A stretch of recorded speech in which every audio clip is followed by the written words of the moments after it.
performing ensemble Queen Victoria's Consort and the collection of brass instruments known as the Kershaw Collection. My name is Jeremy West, and some of you may know me as a cornetto player and as a founder member of the performing ensemble His Majesty's Sackbuts and Cornets. In this ensemble, Queen Victoria's Consort, however, I'm absolutely delighted to play the alto horn, like this one that I'm holding now, which is by Adolphe Sax, Paris, 1868. It gives huge pleasure to make music from this generation on instruments that are actually original, as opposed to instruments that are copies of, or faithful copies even, of museum originals. With me, I have my good friend and colleague, Andy Kershaw. He's the owner of the collection, and he is the founder of Queen Victoria's Consort. Andy. Thank you, Jeremy. I formed Queen Victoria's Consort in 2016, and we came together with a small collection of instruments that were owned by the members of the ensemble. The more we played together as a group, the more I wanted to hear some diverse 19th century instruments being used. And I went looking for playable originals, or originals that could be restored to playing condition, that we could bring to life within the ensemble and we could share with our audiences. And we're very pleased to be sharing today with the Historic Brass Society. For me personally, one of the most exciting things about playing in Queen Victoria's Consort is having access to this fabulous collection, the Kershaw Collection. Andy, say a few words for us, would you please, about the most notable instruments in the collection. Some of the highlights for me are the 7 instruments by Adolphe Sax that date between 1846 and 1865. Playing on these instruments, and certainly playing them together within an ensemble, really brings them to life. They were intended to be played as a family group, and you can hear those instruments being used on our performance of the Mendelssohn Wedding March. Some of the wooden instruments, the bass horns and serpents, are personally very exciting to me because they're the instruments that I use within the ensemble on the bass parts. And some of those instruments, like the Offi Monoclide that I own by Coffette, is a very good playing example. And as lovely as these instruments are to look at, one of the most exciting things for me and for the other members of the group is to hear these instruments brought back to life.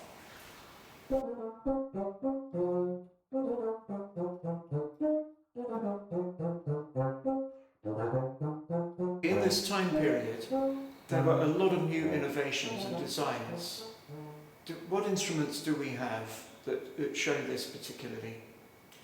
I think the disc valve cornet by Köhler, that's around 1840, is a very fine, surviving, playable example of this type of valve system. It looks absolutely fantastic, but it also sounds very sweet and very different to the modern cornet, especially in the hands of Robert van Rijn.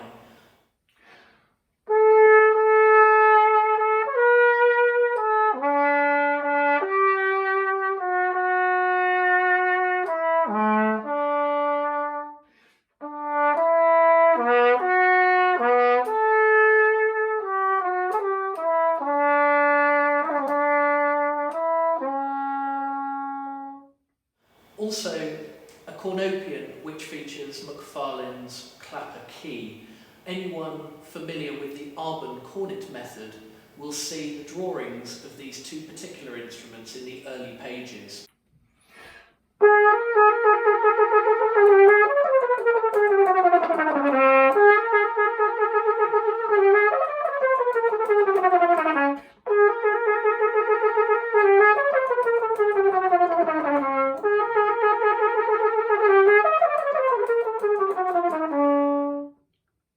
These cornets, by the time that these drawings were added to the Arbon, were already something of a relic, with the valve systems having moved forward and the more common Perrine valves taking over.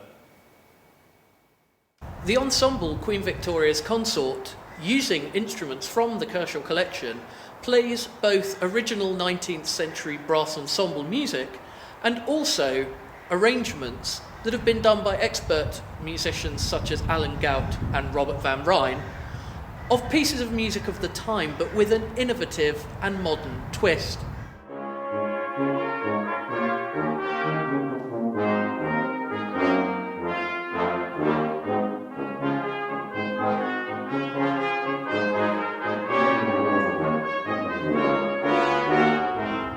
Part of the fun is working out which instruments blend together and suit the parts for each piece of music.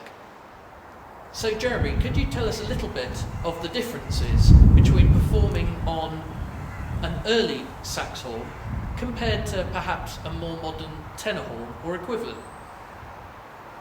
Playing on the original instrument is a really interesting and, for me, thrilling experience because the bore of the instrument, as you can see from the pictures, is so very fine compared to the modern. We all know that, but what does that really mean? What that means is you get a really, really fine focus on the sound, and above all, for me, much more vocal in quality than you can ever get from something that's much wider bored. So when you then match those instruments together with others from the same family, as you'll see us doing in the wedding march at the end of this, you'll see that you've got all the instruments with a very fine bore, and no matter how hard you push it, you just get it's almost like a laser-like quality coupled with a certain translucency. And again, it doesn't matter how hard you push, the instrument will not allow you to go so far that the sound spreads. So you keep that really tight, bright sound, which when you get it in tune with everybody else and the harmonics fly off the top, then you get a real thrilling ride, the likes of which you simply don't get from the modern equivalent, in my experience. It's sometimes said that the earlier brass instruments, and it's perhaps true of the early wooden 19th century brass instruments, that these instruments are quieter. But I think that when they're played together, the combination of the sounds gives it a volume that is greater than the sum of its parts. I think that's absolutely true. Going back to the 17th century cornet, of course, it's a very small horn, especially by modern standards, and yet by projection, focus and energy, you can send the sound to the furthest corner of the biggest building. Of that there's no doubt, and that's why the cornet was the most favoured wind instrument of its time in the early 17th century. But when you get into the Queen Victoria's Consort, you've still got similar rules, if you like, that are coming into play all the time. You get that same energy, that same focus. You get all the instruments together, and as Andy so rightly points out, the sum of the whole is much greater than its parts.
The 19th century was a time of great industrial revolution and brass instrument evolution.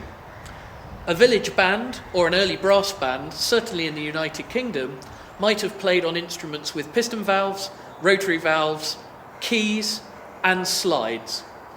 And sometimes within the ensemble, we get a very sweet sound by combining instruments with these very different operating systems.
An integral part of building a playable collection of antique instruments is restoring and maintaining fine examples to be used within the ensemble, and we're very pleased to have one particular expert restorer and repairer at our disposal within Queen Victoria's Consort.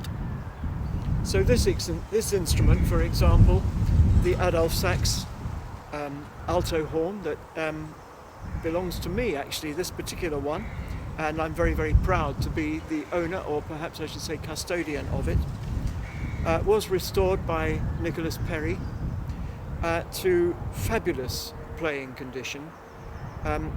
Andy was the one who tracked it down for me. It's one of 3 of its kind in the United Kingdom. When we got it, it was missing its second valve bow, and this is a brand new part manufactured specially by hand by Nicholas Perry. Also, one of those 3 valve caps that you can see was also missing, and that one of those is a brand new part, again manufactured by hand by Nicholas. And to have that level, I'm not going to tell you which one it is, see if you can get it, but I don't think you will. And to have that level of skill available makes Queen Victoria's Consort a really viable institution, if I can use that word.